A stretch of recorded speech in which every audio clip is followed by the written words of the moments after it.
Salut à toutes et à toutes, chers frères, chères sœurs, chers amis. Ici votre frère Ahmad. Mes frères, mes sœurs, généralement lorsqu'une personne meurt, on fait des invocations pour cette personne, n'est-ce pas? Que la terre lui soit légère, RIP, en abrégé, que rest in peace, repose en paix. On met des émoticônes en larmes, des dessins en train de pleurer, on met des fonds noirs, on ne sait même pas tout ça d'où ça vient, mais on le fait quand même. Tout ceci dans l'espoir que Dieu ait pitié de la personne, dans l'espoir que l'âme de la personne décédée repose en paix, pour que la personne ait le salut éternel. On le fait, n'est-ce pas? Mais pourquoi est-ce qu'on se souvient de la mort que seulement lorsque quelqu'un meurt? Parce que ça, c'est un grave défaut. C'est l'une des armes de destruction les plus dangereuses que le Satan possède. Plonger l'homme dans ce qu'on appelle al-rafla, l'indifférence, l'oubli. J'oublie la mort. Quand tu oublies la mort, tu ne peux pas faire du bien. Jamais. Tu ne peux pas te souvenir de Dieu. Mais pourquoi on se souvient de la mort que lorsque quelqu'un meurt? Voilà une question à se poser. Ça, c'est un. De deux, le Coran nous dit, l'être humain, l'être humain aura dans l'au-delà que ce que lui-même, il a œuvré pour lui-même. Que ce que lui-même il faisait pour lui. Et que ces œuvres-là, il les verra. Il verra ces œuvres-là. Ensuite, il aura une récompense pleinement juste, pleinement méritée, en châtiment ou en bonheur éternel. Mes frères, avant que les gens vont se mettre à pleurer pour toi, à mettre des ripes, la question que j'aimerais te poser, en tant qu'un jeune qui s'adresse à ses frères jeunes, pas en tant qu'un imam ou un oustaz, non. Je ne suis pas imam, je ne suis pas oustaz. Même dans la vraie vie, je ne suis pas ça. Parce que certaines personnes m'appellent imam. Je ne sais pas, vous avez pris ça, mais j'ai rien à voir avec ces choses-là. Dans ma vie active quand même. La question que j'aimerais te poser, c'est combien de fois t'es-tu réveillé dans la nuit pendant que tout le monde dort et que tu as pleuré comme quelqu'un qui avait perdu toute sa fortune, et que tu as pleuré comme quelqu'un qui avait perdu sa femme, et que tu as pleuré comme quelqu'un qui avait perdu sa mère, dans le seul but, pleurer comme ça, dans le seul but de demander à Dieu d'avoir pitié de toi le jour où tu seras dans ta tombe. Combien de fois tu fais ça? Tu pleures, Seigneur, le jour où je serai dans ma tombe, ce jour-là, fais-moi grâce, aie pitié de moi. Parce que c'est ça. Le Coran dit, c'est ça qui pourra te sauver. Ce que toi-même tu fais pour toi aujourd'hui. Là-bas, tu vas pleurer, mais là-bas, les larmes n'ont aucune importance. Parce que la miséricorde basée sur les larmes a été désactivée. Donc les larmes là-bas ne peuvent pas faire que Dieu va avoir pitié de toi. C'est ici-bas que tu peux pleurer et que tes larmes vont faire qu'Allah va avoir pitié de toi. Mais est-ce que tu fais ça? Tu pleures pour la musique. Tu pleures pour des films. Tu pleures quand tu es ému pour des choses de ce bas monde. Mais pour Allah, combien de fois tu pensais à ton sort dans l'au-delà et puis pleurer comme quelqu'un qui a perdu sa mère?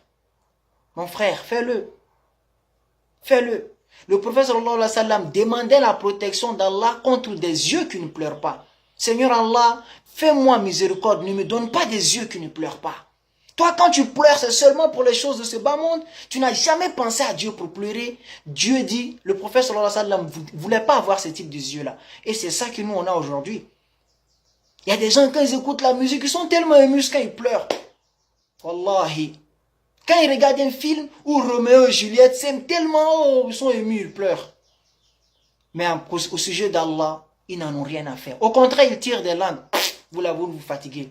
Mes frères, ne laissez pas Satan habiter votre âme. Ne laissez pas Satan souiller votre âme. Dans l'au-delà, tu vas pleurer.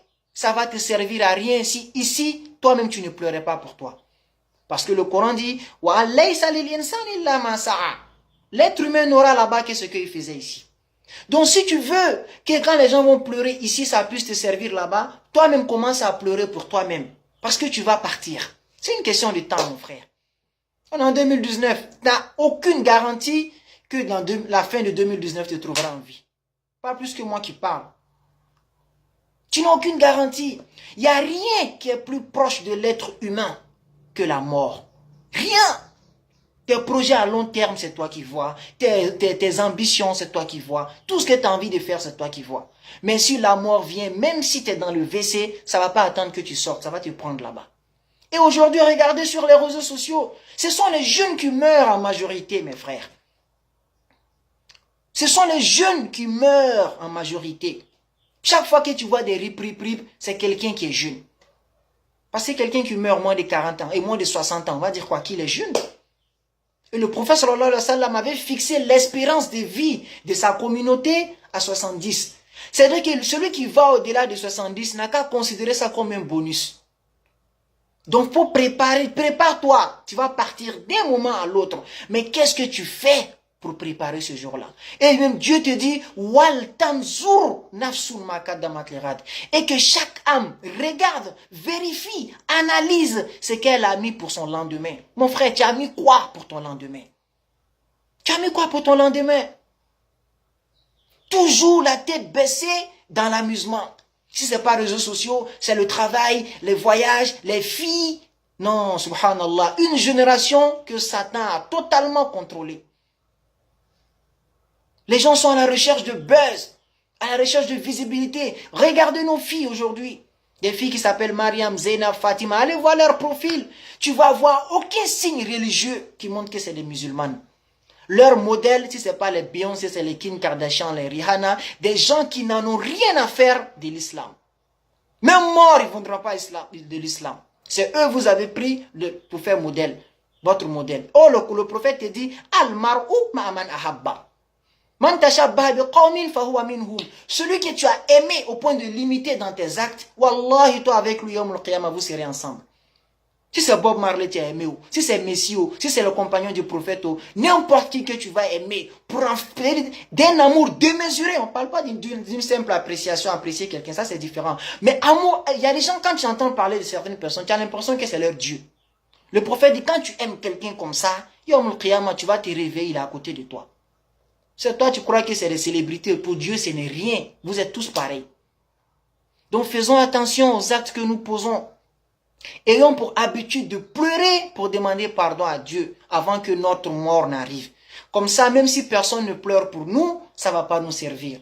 Parce que si on attend qu'on meure, que les gens vont pleurer pour nous, laissez-moi vous dire qu'il y a des gens qui sont morts à l'époque du prophète. Même le prophète n'a pas pu demander à Allah de leur pardonner.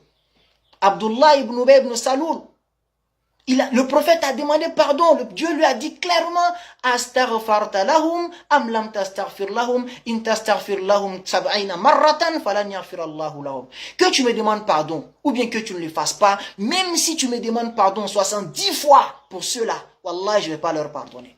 Regardez comment Dieu a stoppé net le prophète Mohammed sur quelqu'un, à cause de quelqu'un qui n'en avait rien à faire de la religion, qui était le surcroît un hypocrite. Et nous, est-ce qu'on va avoir cette chance que le prophète demande pardon pour nous? Non, parce qu'il est déjà mort. Donc on n'a que nous-mêmes, on est livré à nous-mêmes. Et nous, on prend notre jeunesse là pour foutre ça dans l'amusement. Réseaux sociaux, buzz, concerts, sorties, voyages, entre copains, entre copines, anniversaires, soirées, mes frères. Jusqu'à ce que la mort vienne faire baktatan, bam, c'est fini. Et là, les amis viennent mettre des voiles avec des rips. Ça fait rire, mon frère. Ça fait rire, ma soeur. Aujourd'hui, pleure pour toi, pour que demain tu sois en paix.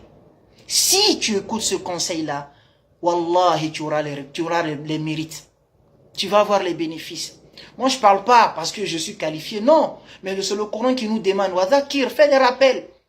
Fais des rappels.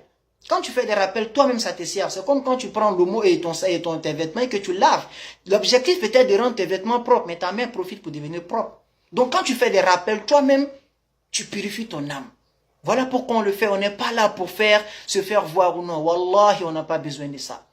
Parce que se faire voir là, c'est un temps. Et puis après, ça passe. Mais quand là, tu donnes les mérites, c'est éternellement. En tant que jeune, souviens-toi de Dieu. Pleure souvent. Demande pardon à Dieu dans la tombe de t'épargner. Aujourd'hui, fais-le régulièrement. Comme ça, demain, tu seras en paix. C'est le message que je voulais passer dans cette vidéo. Salam alaikum.